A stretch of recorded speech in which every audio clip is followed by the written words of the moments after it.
Hey friends, just a quick note to say how much we appreciate any donations to Health Freedom for Humanity. We pride ourselves on being low overhead, so any money you donate goes directly to the very things that are active in the fight for freedom. Things like the website, administrative costs, and small salaries for those that are coordinating the work. In the future, we look forward to setting up local chapters in each state and being more activist-driven while still giving you the content you need to stay informed. Simply go to healthfreedomforhumanity.org/donate and give to your heart's content. Thank you so much for your participation.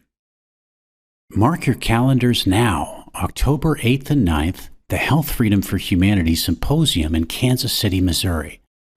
Besides being a raucous good time with like-minded freedom lovers, there will be speakers, panel discussions, Q&As, exhibitors, documentary films, and more. Speakers include Dr. Carrie Madej, Dr. Christiane Northrup, Dr. Larry Pilevsky, Dr. Jim Meehan, Dr. Ben Tapper, Dr. Jess Petros, Dr. Lee Merritt, Dr. Billy DeMoss, Kevin Jenkins, and so many more. To purchase tickets, go to healthfreedomforhumanity.org and click on the symposium link at the top of the page. Can't wait to see you there. Welcome to another episode of Health Freedom for Humanity's podcast. I'm with Danny Parrott, and tonight we're interviewing the great Jen Mayo. And Danny, we just experienced that with her. What was your experience of being with Jen Mayo? Man, that was so much fun. The conversation went so many different directions. Like it went from, physical health to emotional health to connectivity to dancing on the pole to catharsis and expression of sexual traumas. Like that was one of the most fantastic strands of conversations I can remember in a while. For me, it's always interesting to hear people talk about sexuality in such an open and unashamed way. Like it's part of healthy living. It's part of who we are. And recovering from sexual trauma is both a male and a female thing. And then how did you feel about her optimism? It seemed real to me. It's so fun to see that type of optimism. Right. And it was truly authentic. And the thing for me, one of the most amazing things that stuck out is her transition from being a very strong political mind to coming into a neutral zone and realizing that there has to be collaboration and unity.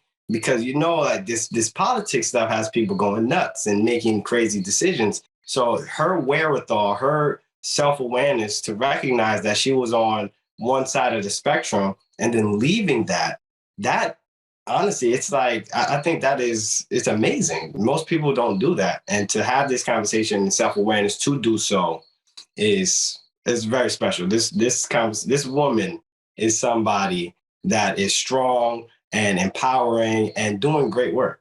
Yeah, I've always heard that the Republican and the Democrat Party are really flip sides of the same coin, and they're doing the same stuff to us, just in different ways.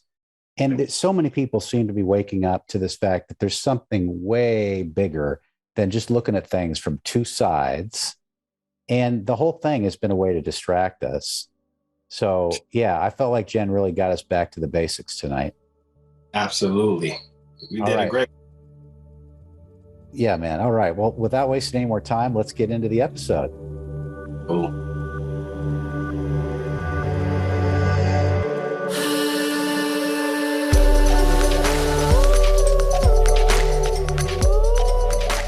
Good evening, everybody. Welcome to another episode of the Health Freedom for Humanity podcast.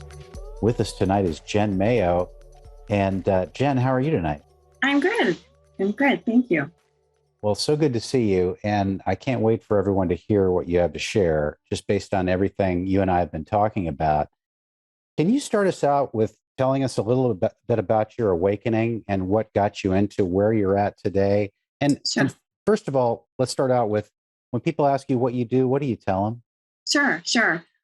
So I'm a trauma-informed holistic health coach. And what that means is I sort of approach everything in terms of wellness from a lens of trauma, and understanding that most people have various degrees of that in their past, and how that affects people from an energetic and alchemical level inside of their bodies that not only affects mental health, but also physical health.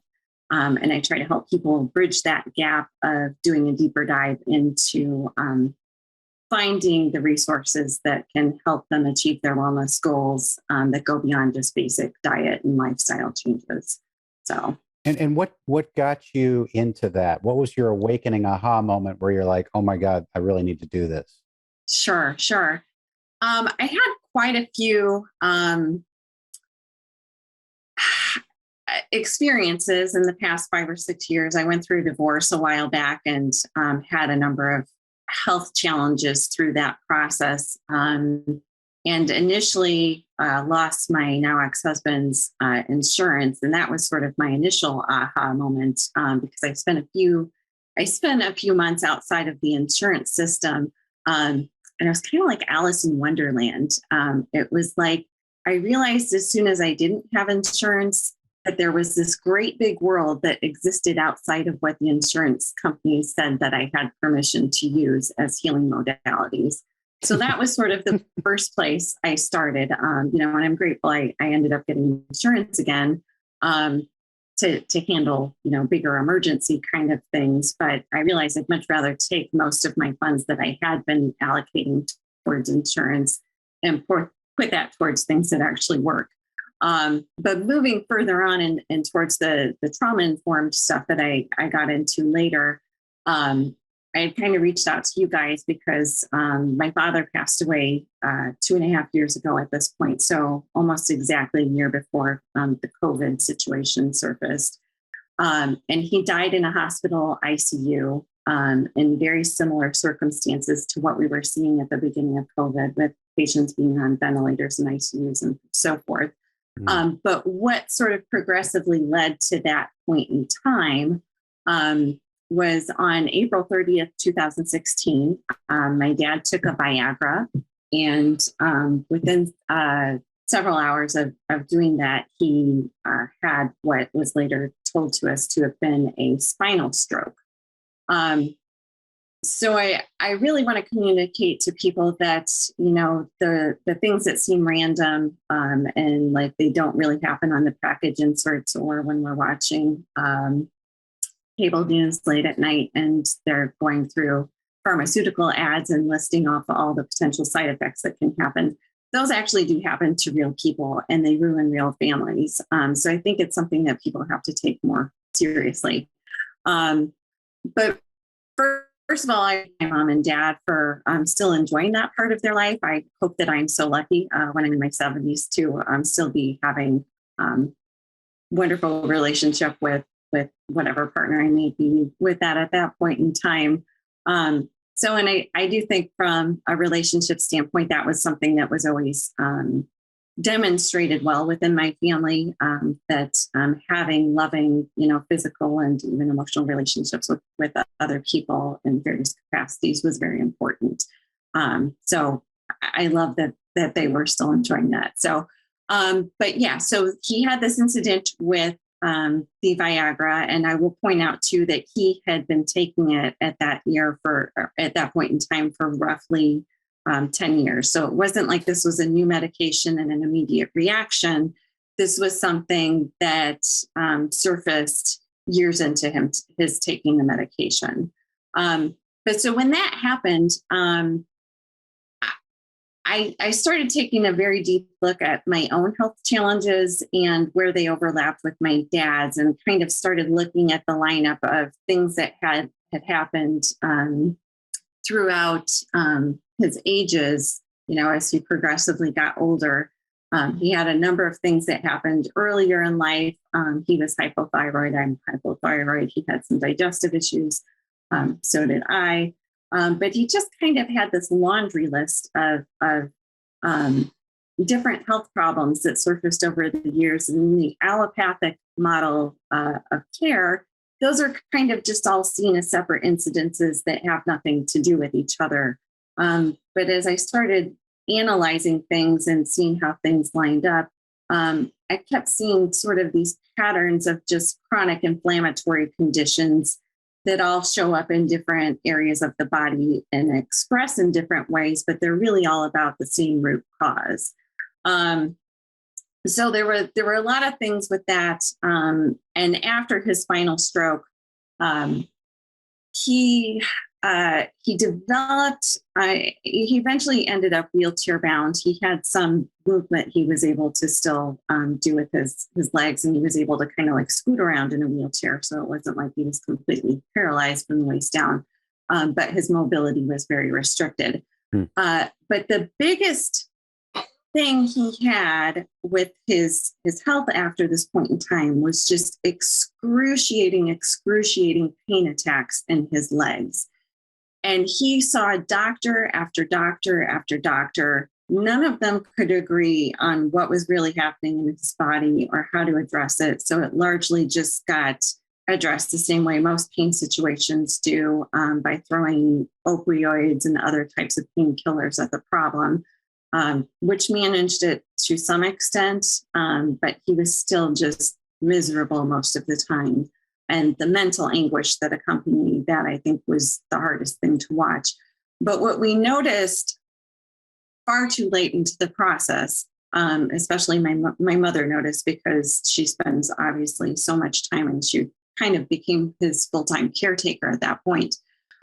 What she noticed is that these pain attacks that he would have in his legs, which he would refer to as bee sting attacks, like he just felt like he was being stung by a colony of bees, that they would come on when he experienced, it was almost PTSD-like.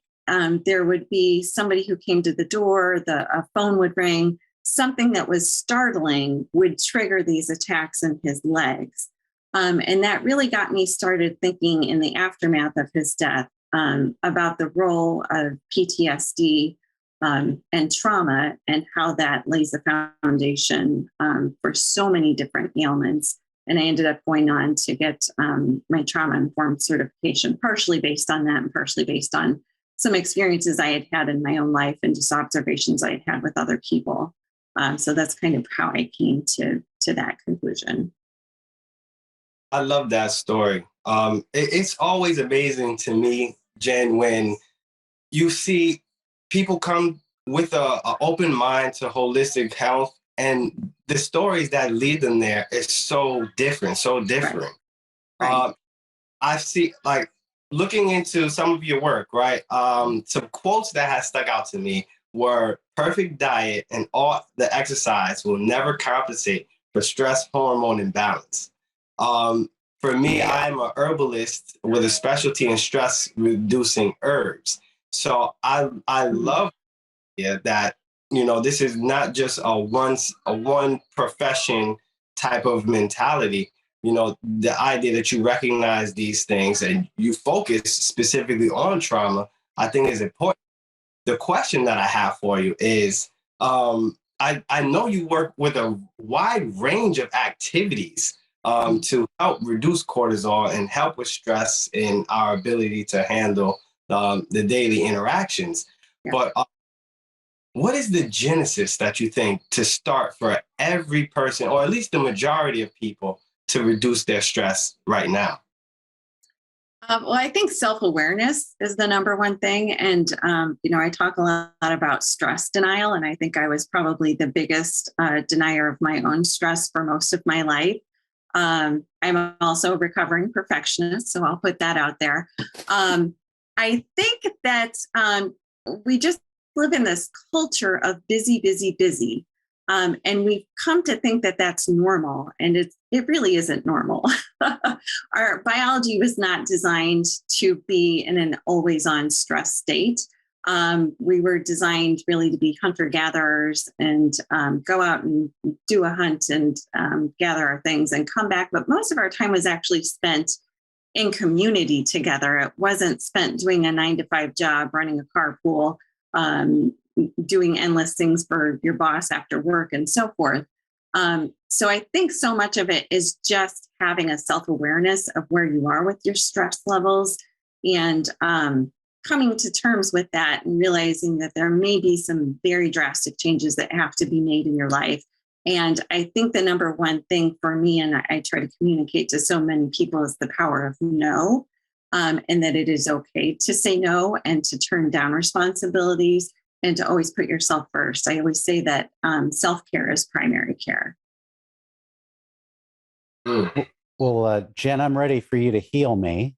Okay. Now. So can we just deal with me and all my psychological issues? And exactly. just go through my traumas one by one, right? And come to the present day. Yeah, we'll be good in like an hour. I love it.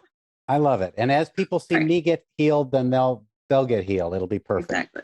But no, my experience with my wife is not too dissimilar from your father. My wife passed away a little over a year ago from cancer, and she died at the age of 58. And it was very clear to us, I mean, we would talk about it all the time, that whatever happened to her in childhood that victimized her, she was unable to unhook from. Yeah. And she would ask people, how do I do this? How do I do this? And she even had a therapist, and she was doing EMDR therapy. I mean, she was in a 12-step program. I mean, she was trying, but she couldn't break through to certain barriers in her life to get to the other side of really going into the depths of that victimization, that sexual trauma that she went through that buried her. And we were both sexually abused. We had two different responses. Her abuse was just shove it down and don't talk about it. Right. And my response was never again. I will destroy anybody who ever gets close to me and tries to take anything from me. Right. And so I wonder if you could speak for a second to those people who have a difficult time, like she did, with unhooking from being victimized by their childhood trauma. Sure.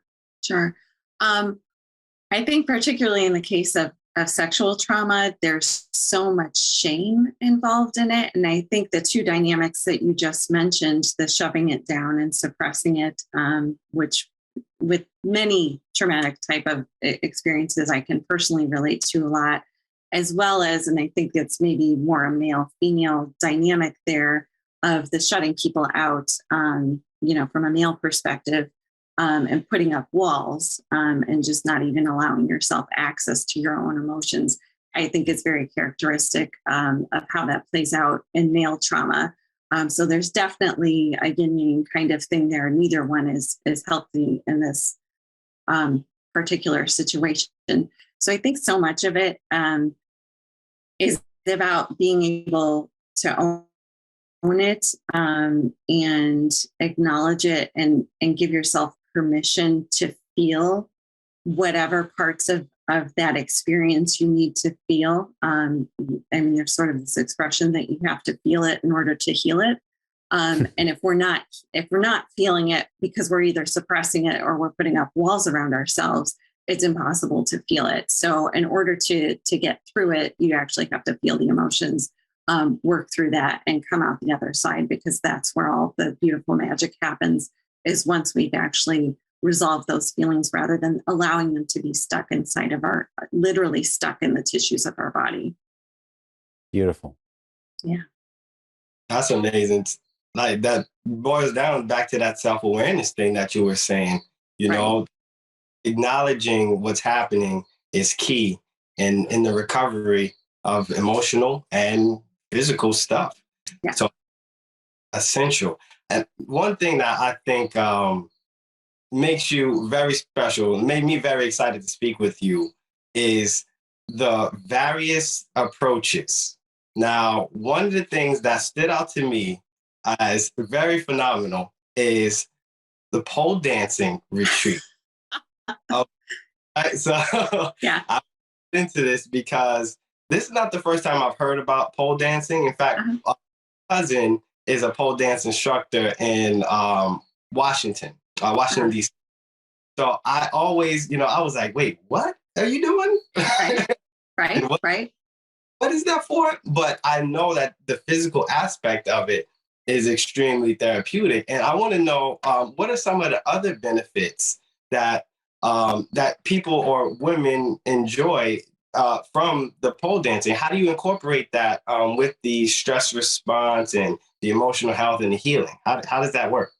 Sure. So the pole dancing retreats and workshops, as well as we're doing some belly dancing ones now as well, and some more sensual forms of um, yoga that get incorporated as well. And I'm not even speaking about like tantra, that sort of thing, but just a different type of movement that's involved with the yoga practice. But so, I mean, essentially, we use the pole dancing or the belly dancing or whatever is, I would call it conscious movement. So there's a very deliberate connection that we're making, much like yoga, where we're using mind-body techniques and breathing techniques while we're incorporating movement in order to find ways to kind of release that trauma that we were talking about. And there's so much fascinating information coming up about the fascia network in the body. So we have this web of connective tissue that exists in the body, and what we're learning, and we're really just in the infancy of learning about how this actually works, is it's almost like a fiber optic network that is kind of the emotional nervous system of the body. And when we have traumatic experiences that don't properly energetically move through the body and discharge, there's a doctor by the name of Dr. Peter Levine, who studied how animals go through the stress response cycle. And what he noticed was that when an animal was in a fight or flight kind of situation, maybe where a prey was being chased by a predator, once the prey was outside of the reach of the predator and was safe again, what they would do is they would shake and howl and do all these sorts of physical things to discharge that stress energy. But as humans, we have sort of these cultural pressures on us that prevent us from doing that. So we may be in situations socially where it wouldn't be appropriate to start howling or shaking like crazy. So we end up suppressing that. And those energetic responses actually get stuck inside the body, which is where so many of us come into problems with chronic diseases and mental health issues later on, because physically that gets stored in the body. And what we're starting to learn about is that it may be this fascia tissue that is actually storing these experiences for people. So in order to heal and release those stress responses, we do what I call as conscious movement. So using different modalities, whether it's pole dance or yoga or belly dancing or whatever it might be, there are lots of different techniques to be able to help stretch and make the mind-body connection while we're doing those movements in order to physically and emotionally move that energy out of the body so we can be free of the experience. So again, once we've gone through feeling it, we provide an avenue to release it.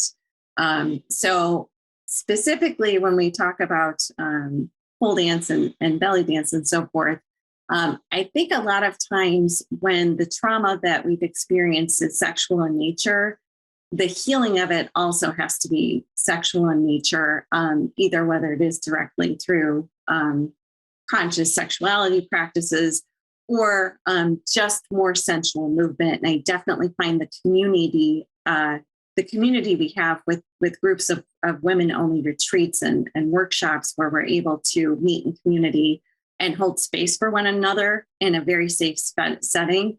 I think the unfortunate thing about some of the stigma surrounding pole dance in particular is unfortunate. I think it is a very female-centric thing, and there's so much power in that movement.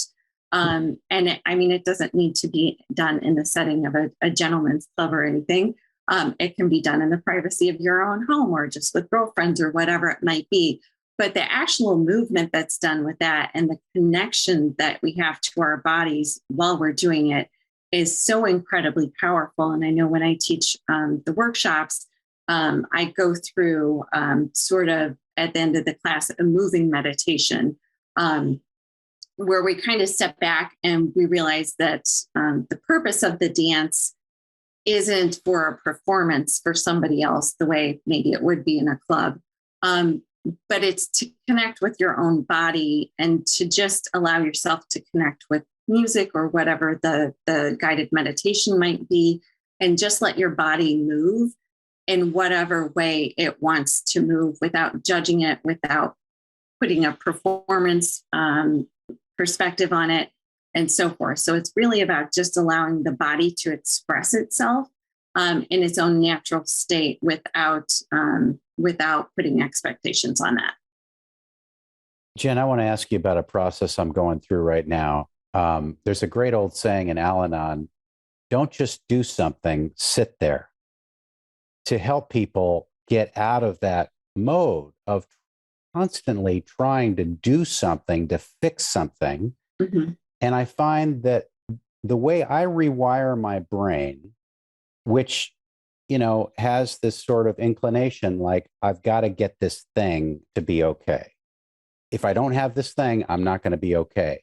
And so the process of healing for that for me is to not go for that thing, completely the opposite, to just sit there in the space of feeling that, wanting that thing and not going to that thing, and just allowing myself to be okay with that. Can you talk about your experience with that process? Yeah, I think there's so much to be said for stillness. And I think so many people who've gone through the process of doing the diet and exercise thing to achieve their health goals, finally get to this stuck spot if they're not achieving their goals. And a lot of people do find relief with just those things. But if you've gotten that far and you're still not making progress, I think that people start to realize that there's a more spiritual journey here to go on. And I think the biggest part of that is initially starting to do embodiment practices where you do exactly what you just said. You just sit still and you kind of tune out all the mind chatter. It's kind of a meditative experience, but not exactly. But just sit inside your body and pay attention to what you feel in it. And when I first started doing these, the practitioners that I was working with, would say, just tell me what you feel in your body. And at first you realize you're so disconnected from your body that you don't even know what being in your body feels like. But the more you go through those exercises and pay attention and tune in to what you're actually feeling inside of your body, the subtle nuances of what we've been ignoring because we've been so busy all this time, because that's a good way to just ignore the deeper things that we need to heal and just feel whole in our lives, is to just stay busy all the time and always have, like you said, that goal, like you're always working to achieve something specifically rather than just to be. So I think there's so much healing that comes from just being able to sit in stillness. And I think so many people who go into having a regular meditative practice find that if they can, iron out 10 or 20 minutes twice a day to just sit and turn the mind chatter off, it is so utterly life-changing. And it changes so many other aspects of your life when you just give yourself that amount of time to be still. Beautiful.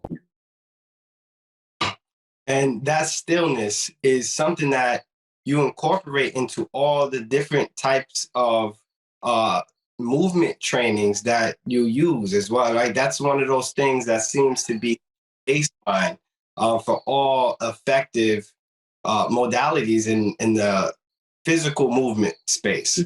So now I know this, I'm going to quote you again, because when I look at people and I know that they're doing great things, I try to stick out, I take the nuggets away from them. And I think it's important to accept these nuggets, right? So one is chemical shift that occurs in your internal pharmacy is the first step required to tilt the balance from disease to wellness. So that, that chemical shift, you're taking the time back to your self-awareness, back to being still, reducing your stress loads, and then starting to create that change necessary, and then adding on to that with one of these modalities that you can use. I want to know, what is your favorite? Because yoga, pole, just mindfulness and retreating and meditation by itself. What is your favorite? Because I know you use them all effectively. I know it really depends on the person, and what they're dealing with, what their background is, which is most effective for them. But I want to know, what's the most fun for you?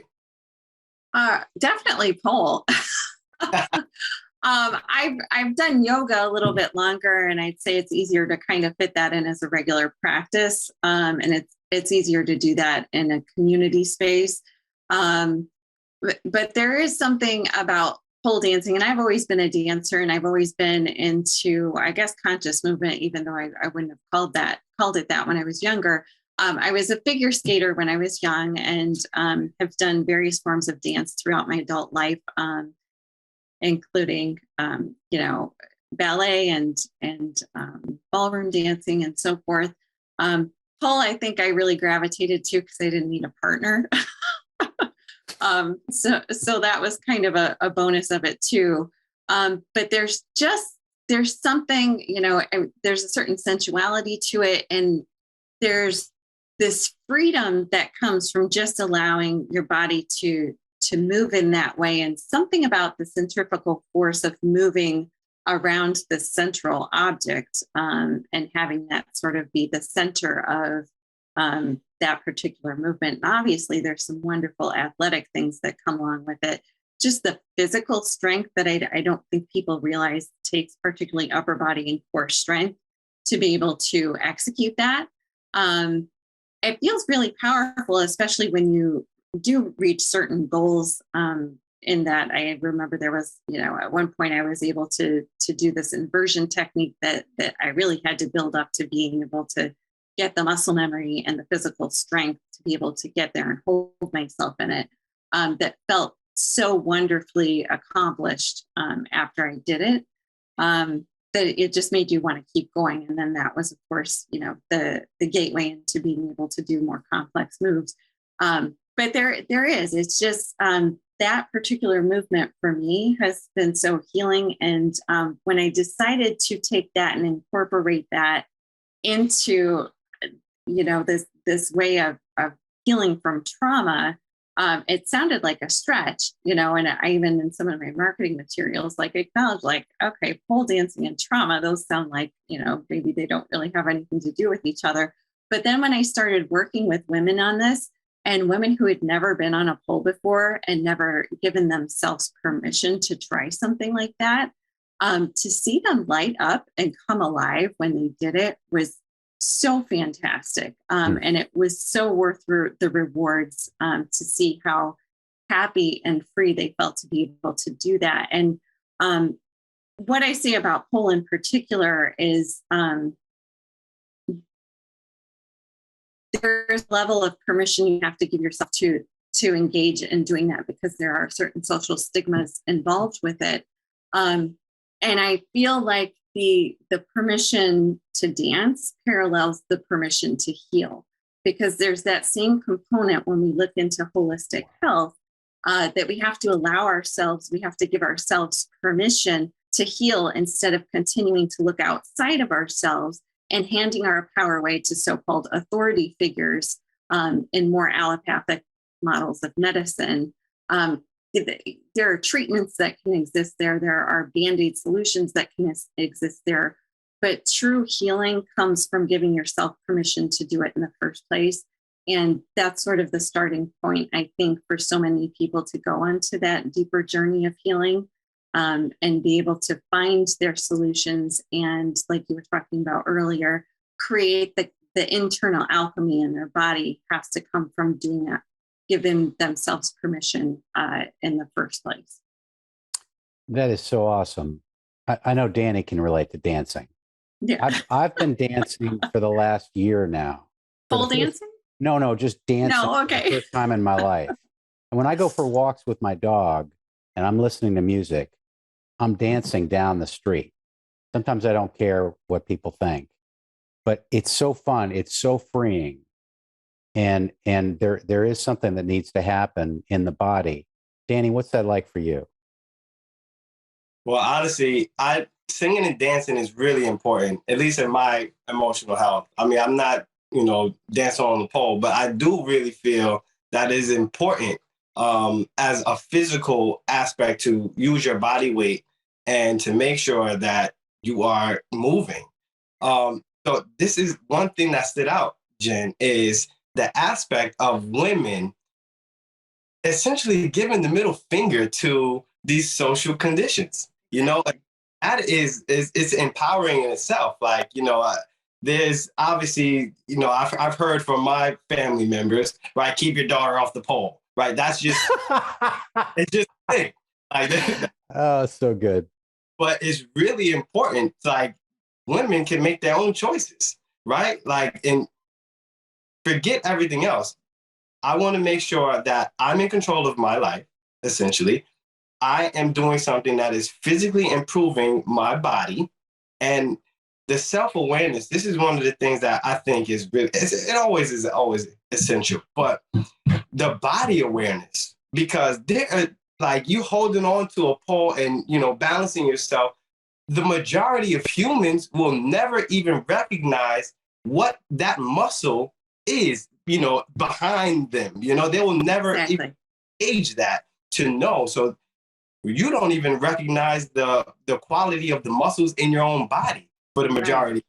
And you will discover muscles that you had no idea you had if you decide to pull. And I will say, I follow quite a few male pole dancers on Instagram, and they are fantastic to watch. I mean, just because they have so much upper body strength, and to be able to watch what they're capable of doing. I mean, the women are fantastic too, but I think it's really fascinating to watch men. And obviously with men, there isn't the social stigma. We can go watch the same thing being performed in Cirque du Soleil, and for some reason, we're not placing some sort of judgment on the people in that context. But in any other context where a woman is trying this, there does seem to be this judgment that's passed on the practice. And there's a whole other conversation about female sexuality and why that's been suppressed through the ages, and why we're uncomfortable with that in the first place. I think there are a lot of women who maybe do post, photos and videos of themselves practicing it, but they say, "Oh, but I'm not a stripper." The practice did come from someplace, right? And we do need to pay some kind of homage, whether that's something that resonates with you or not. That, there is something really powerful and magical about female sexuality, and how that plays out in a sensual sort of way in pole dancing and other forms of dance, that I think is not really given enough respect, in an adult sort of way. It gets kind of, tossed to the wayside in how we have a conversation about it. That's awesome. Jenna, I want to ask you about another process that I've been going through in my own growth, which is that as I go back and work through healing my childhood trauma with my mother and father, something I realized recently is I've spent a lot of time on both mother and father. And the one thing that dawned on me is that my general anxiety comes from feeling disconnected from the universe. That what happened when I was a child through the trauma, both the sex abuse and the having to leave myself to be accepted by my mother, that experience disconnected me from the universe, from God. And now here's the interesting thing. Right now, we're talking a lot about restoring our inalienable rights, that they've been hijacked, they've been taken from us, right? So our government is telling us we have to do all these things that we don't really have to do because we have God-given rights that they can't take from us. Right. And it dawned on me as I was working through some trauma with my mother and father recently, that whole disconnection thing, That's actually up to me now to restore my inalienable rights, which are that I am connected to God. I've always been connected to God. There's nothing that they could do in my early childhood that could ever separate me from God. It was an illusion. It didn't really, the disconnection didn't really happen. And in this moment, as I've been meditating today and really sitting with this idea that I'm restoring my inalienable rights, which are I am connected to this universe, I'm connected to God. There is never a reason for me to feel like I'm in some great danger because I'm so separate from everybody and everything. This is all crazy for me that I've been so fooled for so long with this feeling in my body like, oh God, I'm disconnected. I'm disconnected. And I'm not. And I'm starting to restore that. I wanted to get your thoughts on that.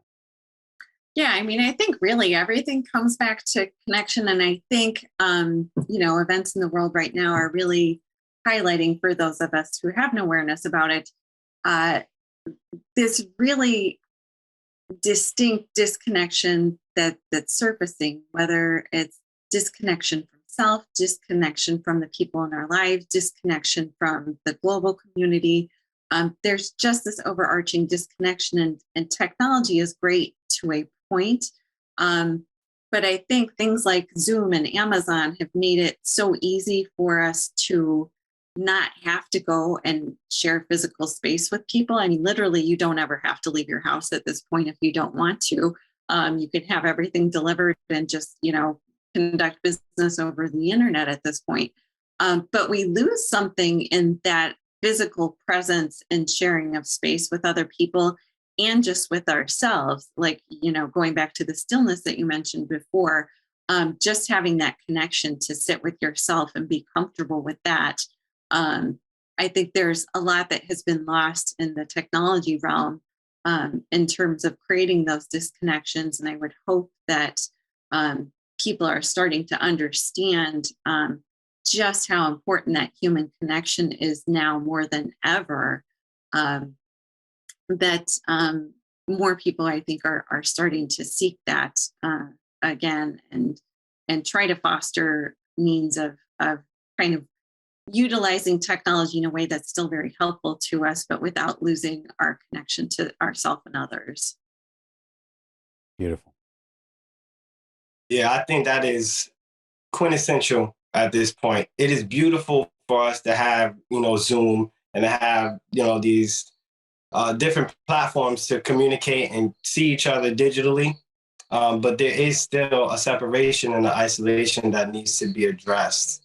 And, forming community, coming together in real life, giving people hugs, sharing space, learning something new, doing something physically active together that doesn't only engage your body, but also engages your mind. And then push you out of your comfort zone. So you're consistently growing and Right. doing so people that want the same achievement of goals in their life, and doing that together is one of the best remedies to our anxiety, depression, and problems of separation.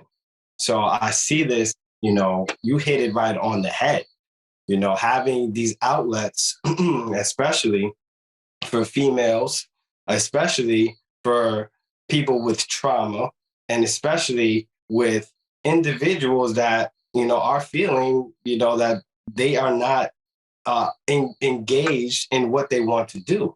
So I see, what you're doing, what you've done is a benchmark of or a blueprint to what we all need to be doing in regards to our holistic health professionals, in regards to, social work, in regards to, mental health advocates. I really feel it's important. And I thank you for this blueprint that you're laying out, because it seems like so much fun. I really want to know what is the craziest story? Because I know you have to have like these funny stories. Like maybe somebody's grandma wanted to get involved with one of these courses and do pole. Give me something, please. I'm not sure if I have any really crazy stories specifically about anybody who's done a workshop or a retreat. Uh, there's probably a few others that I can't share publicly, at least not at this point in time. I don't know. I mean, it's more. I think it's more just seeing these ladies come together and have this community and challenge themselves to try something that they've never tried before. And seeing how they come alive with that. I don't think there's anything super crazy that has happened with any of that. But back to the connection point that you're making a minute ago, and this kind of an offshoot of what we were just talking about. I wanted to say something about the censorship and connection. Because I think what we're also seeing in the world right now, and obviously you guys know very firsthand just how much censorship is happening through these online platforms. I think that's actually backfiring on the people who are doing that, because it's forcing us to come together in a more grassroots sort of way. And I know locally I'm involved in a health freedom movement amongst parents who are looking for freedom back within the school system and so forth. We've really had to go to the grassroots level of putting signs in yards and creating community meetings where we all meet up in person and physically have community together, rather than just relying on the technology that we've all gotten so comfortable to using. So I think in so many ways, some of the censorship is actually fostering some really great movements back towards creating genuine connection with one another. So I hope that continues to be the case. Jen, a lot of people feel very depressed right now. They feel disconnected. They feel like we're headed on this crash course towards oblivion. But as we talked about a little bit before the podcast tonight, you and I kind of share a different perspective, that we're actually on a crash course toward whatever you want to call it, ascension, higher values, higher selves, higher purpose, whatever. What gives you your optimism that we're actually headed in a good direction? Well, I've always been a glass half full kind of person, but I think when we think of growth in general, growth is always uncomfortable, right? It's not something that's easy or comes naturally, even necessarily. There are growing pains that have to happen, and certainly when we're witnessing large scale systems that whose time has kind of come, and they're coming to a head and maybe crashing and burning, there's going to be some very difficult times involved with those in order to grow through that period that's no longer serving us and blossom into something that's beautiful on the other side. It's the same as a personal kind of trauma, but we're looking at trauma on more of a society-based level. Again, you've got to feel it in order to work through it and come out the other side free from the shackles that were making us unwell on a broader cultural level. So I feel like what we're experiencing now is very much that. And there's certainly a grand sort of awakening that is happening, that I think more people are sort of coming out of that bubble. And I'm not going to get super political, but I voted a certain way most of my life, and very much did a 180 in the last year and a half. I was very, very far left for most of my life. And I think now that I'm in the space where I am, and I would say that I'm politically homeless at this point, I can look at things more objectively and see how I did have a certain bias previously. And I was sort of blind to what both parties were doing, and blind to the corruption that was happening on both sides. And I think there is a certain clarity for a lot of us that is coming through that does not have a red or blue tinge to it, or a left or right to it, where we're able to look at things more objectively and see how can we grow forward and really develop our humanity again. Because I feel like it's very sad that I think a lot of what we're seeing is just the loss of humanity in our world, and the cruelty that I've seen, especially in online forums of things that people are willing to say to somebody else, hurts my heart. But I'm also seeing people work through that and come out the other side in a very beautiful way. Thank you. I think that is beautiful, Jen. As somebody who doesn't have much interest or knowledge in politics in general, it is very inspiring to see you and many others not, I don't want to say abandoning the post of their political beliefs, but Right. just realizing that there's something bigger at hand and there needs to be unity and community and civility and just working together as human beings to fix an issue that is, ubiquitous almost through all issues. So one of the two questions that we always ask our guests on Health Freedom for Humanity is the first one: what is health? What does health freedom mean to you? I think it means taking back permission to feel at home in your own body, and realizing that permission can only come from within yourself. Kind of going back to what Jeff was saying about our rights coming from God or divinity or source or whatever you want to call that. Those things don't come from an authority outside of ourselves. They only come from within ourselves. So I think for me, that means just going back to permission and taking a very deep look at where do we get our permission? Do we get it from ourselves or do we get it from something outside of ourselves? So Jen, let's say you're walking up to the door of the new earth, all right? And you have this ability to time travel.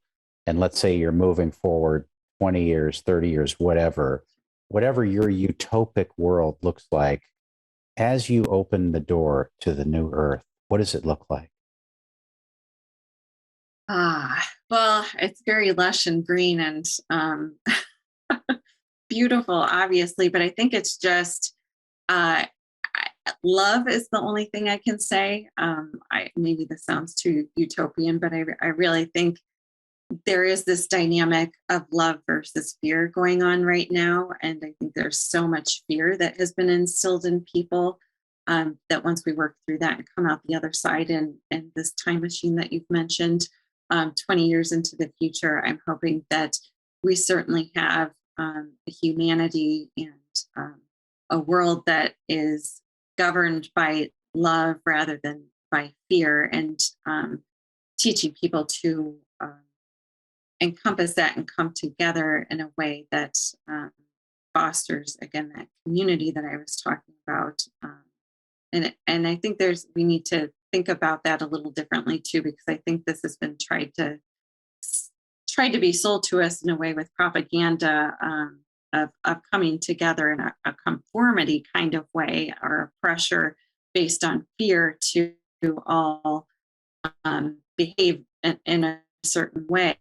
But it's really about just coming together from a place of love and having compassion and holding space for other people, and honoring that everybody comes from different circumstances and we can't judge that if we haven't walked in their shoes. So I hope that as we move into the future, we really are starting to develop governments, medical systems and educational systems that are based on love rather than fear. Are you afraid of the things that are coming in the future that are going to happen to wake people up? Like there's a lot of thoughts about financial collapse, about governments getting more control.